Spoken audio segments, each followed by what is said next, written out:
Hai, udah subscribe belum? Gratis loh. Ditunggu ya.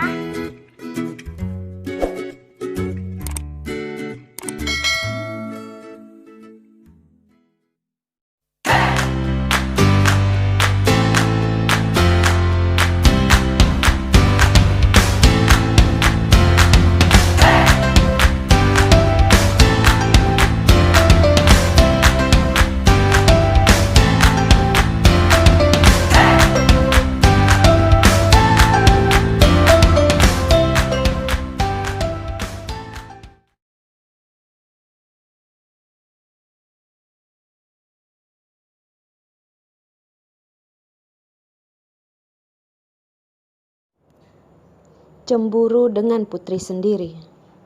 Bab 672. Epa adalah orang yang ekstrovert.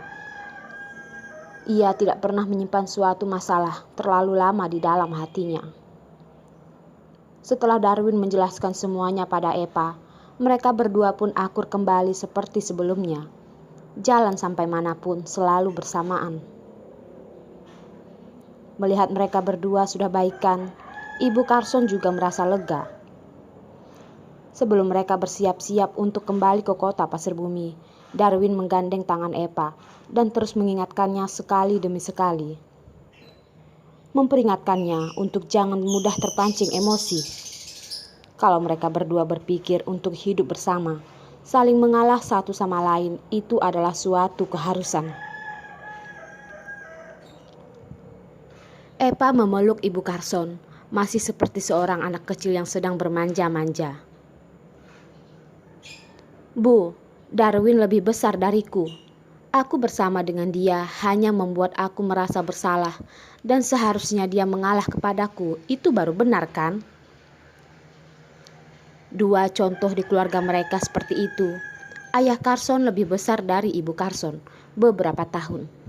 Semua keputusan yang ia ambil selama hidupnya selalu memikirkan Ibu Carson.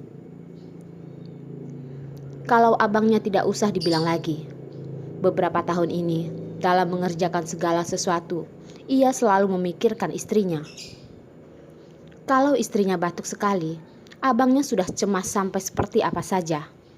Menuangkan teh, memberikannya air, kadang-kadang dia sendiri sudah tidak bisa melihatnya. Bibi kecil, anak kecil harus mendengar perkataan orang tua.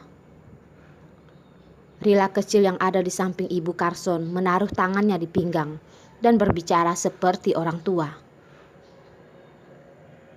Iya, pokoknya Rila kecil kami bilang apa itu semua benar. Epa mencubit-cubit pipi Rila kecil yang merah, lalu menciumnya. Bibi kecil balik ke kota Pasir Bumi dulu. Rila harus tinggal dan sekolah di Amerika. Waktu kita bertemu menjadi semakin sedikit. Rila tidak boleh lupa kalau ada waktu luang harus menelpon sama bibi kecil. Bibi pasti merindukanmu. Bibi kecil tidak usah khawatir. Rila ingat kok. Rila kecil pun mengangguk-anggukan kepalanya dan menunjukkan ekspresi sombong yang seakan menyampaikan, aku bukan anak umur 3 tahun lagi.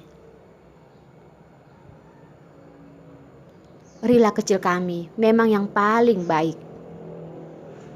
Mau meninggalkan keluarganya dan kembali ke kota Pasir Bumi dengan Darwin. Yang paling tidak bisa ditinggalkannya bukan ayah dan ibunya, tetapi Rila kecil yang paling disayangnya. Kalau saja semua orang ada di kota Pasir Bumi, ketika perasaannya sedang tidak baik, dia bisa mencari keponakannya dan bermain dengannya. Perasaannya pasti langsung berubah menjadi baik. Mulai sekarang, Rila kecil sudah tidak ada di kota Pasir Bumi lagi. Kalau saja Darwin membuatnya marah, sekarang dia tidak bisa dengan gampang mencari Rila kecil lagi.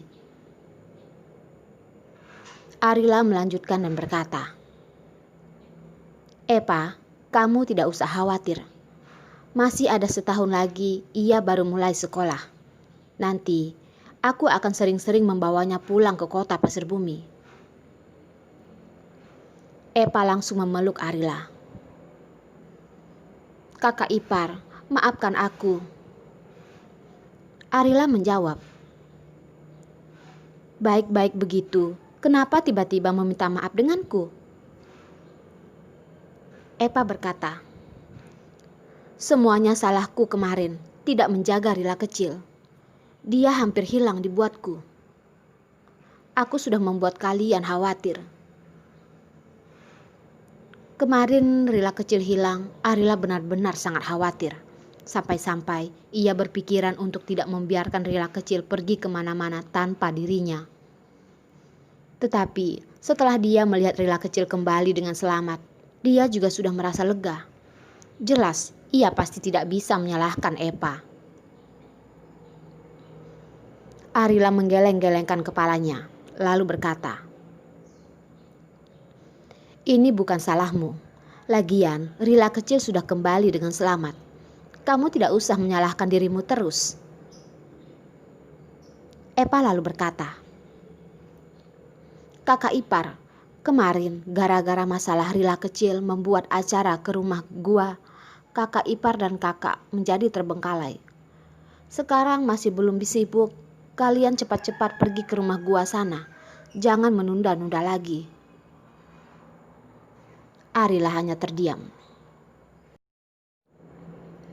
Mendengar Epa berkata seperti ini, wajah Arila merah tersipu malu.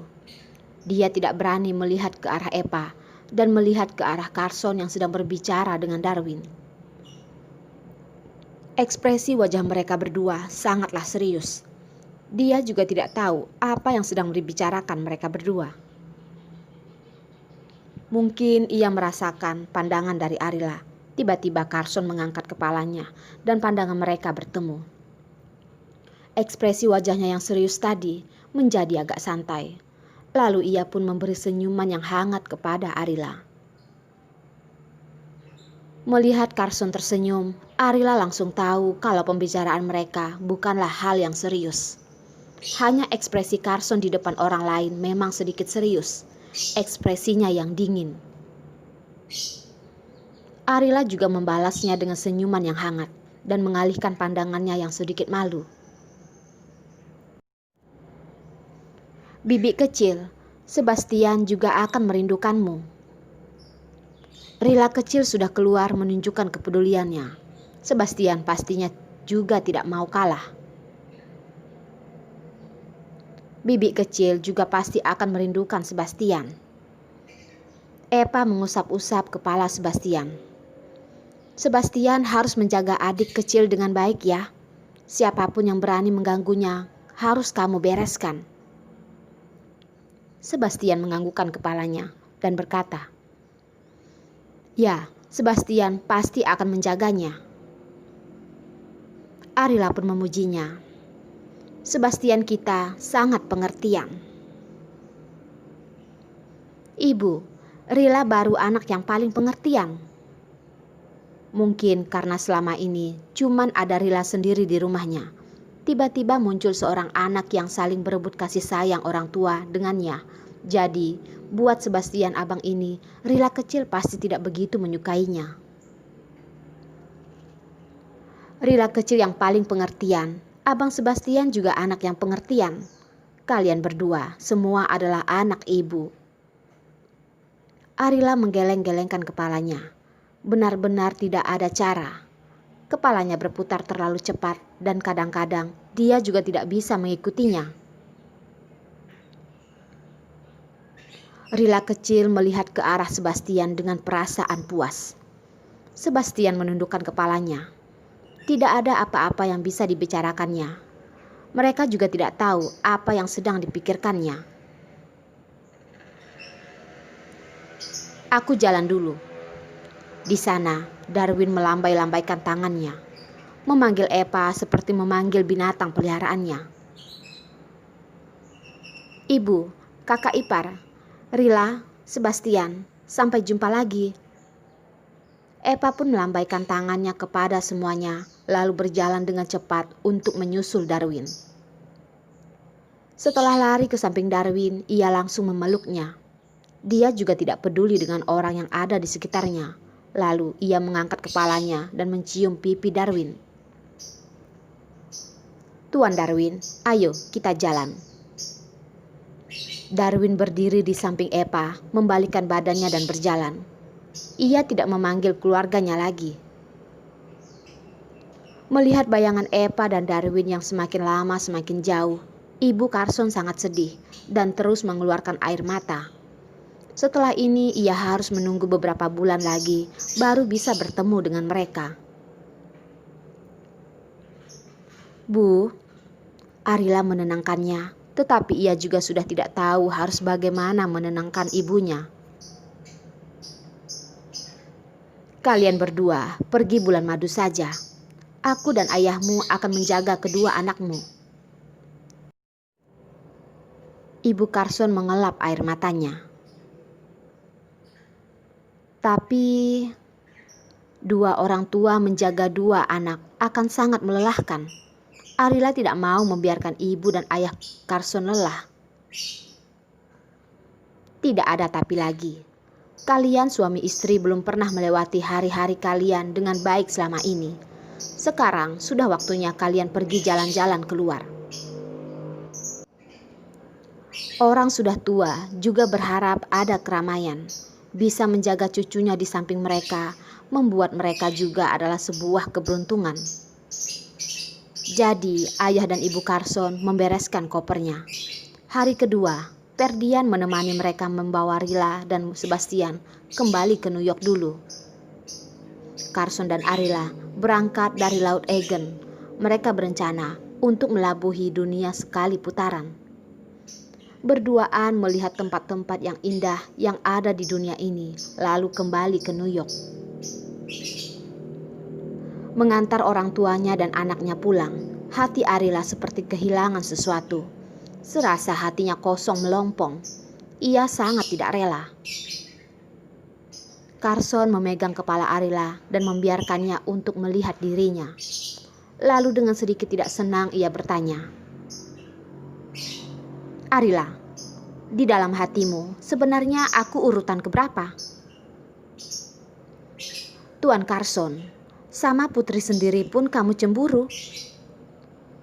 Melihat Carson cemburu dengan anak kecil, Arila pun tidak bisa menahan tawanya dan tersenyum. Ya, Carson menjawab dengan pasti. Arila tidak dapat berkata-kata. Laki-laki ini pelit sekali.